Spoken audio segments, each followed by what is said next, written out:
It's a Velocity Minute. Today we are talking about when brands leave their people, people leave the brands. So Meta has just laid off thousands of employees from Meta, Facebook and Instagram essentially. 11,000 people out of their 87,000 employee count. So we are looking at about 15% employees. Oh, somebody's calling me. Keep it going, keep it going. Okay, so basically we are surprised at that in a way, but then when we looked at the practices of Facebook... But are we surprised by it? But yeah, so I was surprised it's making news, perhaps. All right, the first point I want to talk about is they left the brand. So we all loved Facebook. They gave us a ton of reach, especially for creators. Yep. And slowly over the years, they've been taking it away to the point where we're seeing like less than 1% of our feed. Well, and it's harder and harder for advertisers to really get to the clients that they want to get to. The old days of Facebook, if I could call it that, it was fantastic. It was a great marketing place to be in. I know as of late they've been really focusing heavy on the metaverse and betting heavy on the next version of the internet. Maybe they took their eyes off the ball, but let's remember this company was once valued at $1 trillion. It's now valued at around 250 million. So it's taken a beating. Gigantic.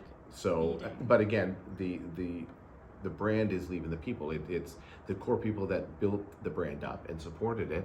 I maybe feel like they're being left in the dark, so they're looking for other opportunities. Yeah, and basically too, as someone who runs ads and social media ads, they used to have like the lion's share, so all the money for social media advertising would go to Facebook or Meta.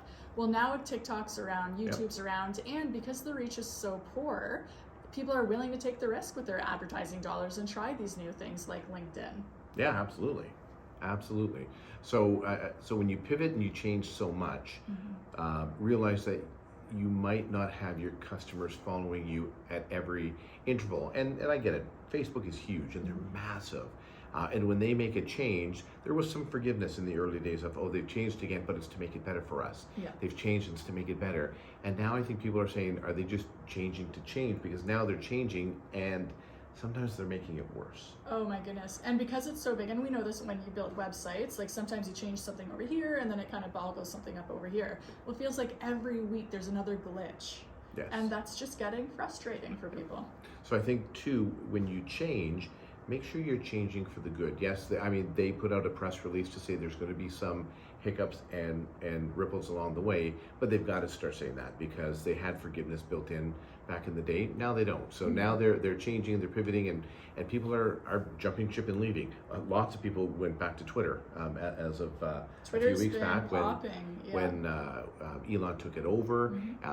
You'd said TikTok. There's other new competition that's around that people are starting with. And hey, I don't even think young people are jumping on Facebook anymore. I think they're going to these alternative options as opposed to Facebook.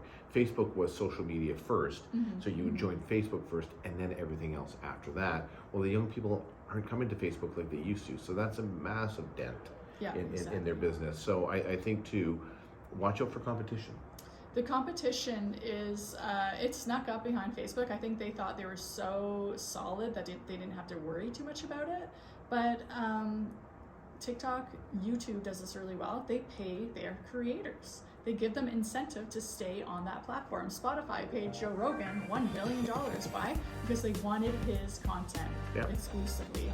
And Facebook didn't follow that trend, and now we're seeing people jump to YouTube, jump to TikTok because they just simply get more money from it. It's easier to monetize. And I'd say they wanted his content, but more importantly, they wanted his followers. Oh, 100%. But Facebook should have done that. They should have seen like people up and coming. Like, I guess they kind of do that with the Red Table Talk, but they need to jump on and incentivize creators to stay on their platform as opposed to trying out all the other ones. Yep, absolutely. Yeah, so sure. So the big takeaway is watch your back.